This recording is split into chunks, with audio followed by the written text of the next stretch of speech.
So hello guys, નિકુંજની દુનિયામાં આપ સૌનું હાર્દિક હાર્દિક હાર્દિક સ્વાગત છે. આજ બપોરે વાગી ગયા છે 4 ને 4 વાગે વ્લોગ ચાલુ કરી દીધો છે. અને આ જુઓ, આ શું છે? નિરાલી કઈક ઉદાસ થઈને બેઠી છે. એને પૂછી, એ નિરાલી શું વાંધો પડ્યો, કેમ ઉદાસ છો? ગાઈસ અમારે મકાન બદલાવું છે તો મકાન કઈ સારું મળતું નથી તો ઈ કઈ મેળ નથી આવતો. મારે ગાડી શીખવી છે તો ઈ કેદી શીખીશ ઈ ચિંતા થાય છે મને. અને એક મેઇન પ્રશ્ન ઈ કે અમારે આવડો મોટો કાચ તૂટી ગયો છે તો ઈ કેદી બદલાવશું એ નથી ખબર પડતી મને. કેટલી બધી ચિંતા મારે જ છે. તો એ જોઈ લે, તને એમ કેવું છે કે તારું કે ટેન્શન છે બહુ એમ? ટેન્શન જ કહેવાય ને. હવે એને ટેન્શન ન કહેવાય. લાઈફમાં બીજા માણસોને જોઈજો કેવા કેવા ટેન્શન હોય. આપણા જો મેરેજ થઈ ગયા છે, બરાબર, 2 બાળકો છે સરસ મજાના, પછી કેવી સરસ મજાની લાઈફ છે. એને આ તારે આવા નાના નાના પ્રશ્નો માટે તું એને ટેન્શન કે માણસોને ઘર રહેવા માટે નથી હોતું, બરાબર.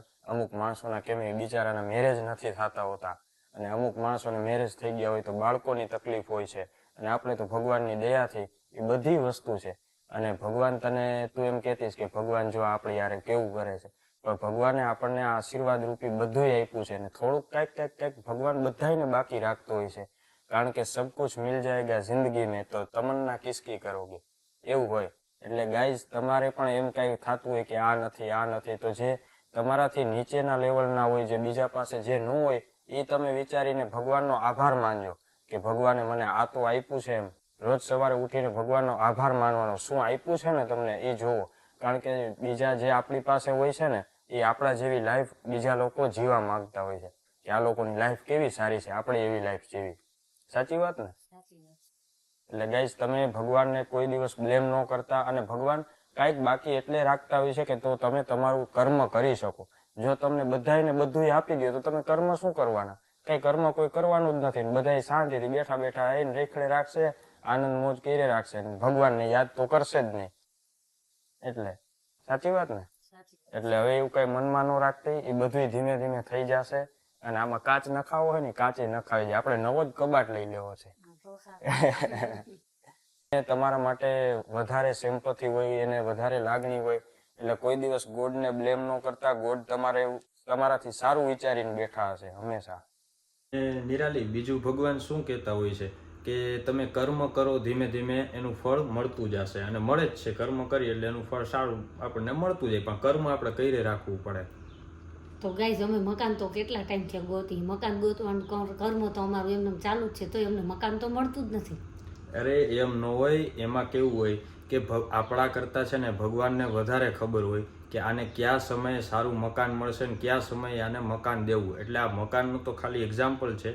તમે જે પણ કાંઈ મહેનત કરતા હોય કે તમે જે કાંઈ પ્રવૃત્તિ કરતા હોય, તમને એમ થાય કે આમાં સક્સેસ નથી થતા, કે આમાં આમ નથી થતું, પણ એ આપણા કરતાં ભગવાનને વધારે ખબર હોય કે આને કયા ટાઈમે આ વસ્તુ આપવી, અને કયા ટાઈમે આને આપશું તો આ સંભાળી શકશે અને આને બહુ ઉછાળા નહીં આવે. એ ટાઈમે આપણને ભગવાન વસ્તુ આપે છે. અને જો સમય કરતાં વહેલા આપણને મળી જાય તો આપણે ઉછાળાનો પાર નથી રહેતો, અને ઉપરથી ભગવાન પછી પાડે નીચે.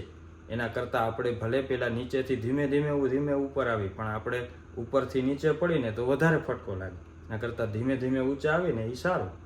સાચી વાત ને? તો અમુક માણસો બિચારા કેટલી મહેનત કરતા હોય કે આ કરે ને ઓલું કરે ને, તો એમ થાય કે અમે સક્સેસ થઈ જાવ, પણ તોય કોઈ વસ્તુમાં એ સક્સેસ જ નથી થતા. એનું શું કરવું?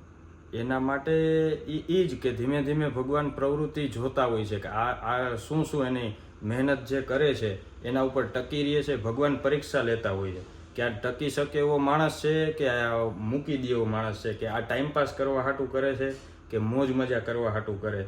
એ ભગવાન પરીક્ષા લેતા હોય છે. એટલે છેલ્લે સુધી ભગવાન એને કસી લે છે કે ના, તું આમાં નાખે ને ઓમાં નાખે ને એમાં સક્સેસ ન થવા દે ને આ સક્સેસ ન. એ ભગવાન પરીક્ષા લેતા હોય છે. પછી પરીક્ષા લઈ લઈને તમે એની બધી પરીક્ષામાંથી પાર પડી જાઓ, પછી ભગવાન તમને ધીમે ધીમે એનું ફળ આપવાનું ચાલુ કરે. એટલે પેલા કંઈક વસ્તુ પામવા માટે કંઈક ગુમાવવું પડે. એટલે એ ભગવાન પરીક્ષા લે ને પછી તમને આપે. એટલે તમે જો સક્સેસમાં એમ થાય કે સક્સેસ નથી થતા, પણ એ સક્સેસ થતા પહેલાં એ તમારી પરીક્ષા લેતો હોય છે. તમારી પરીક્ષામાંથી તમે પાર પડી જાઓ એટલે પછી સક્સેસ તમારી સામે જ ઊભી હોય છે. સાચી વાત ને?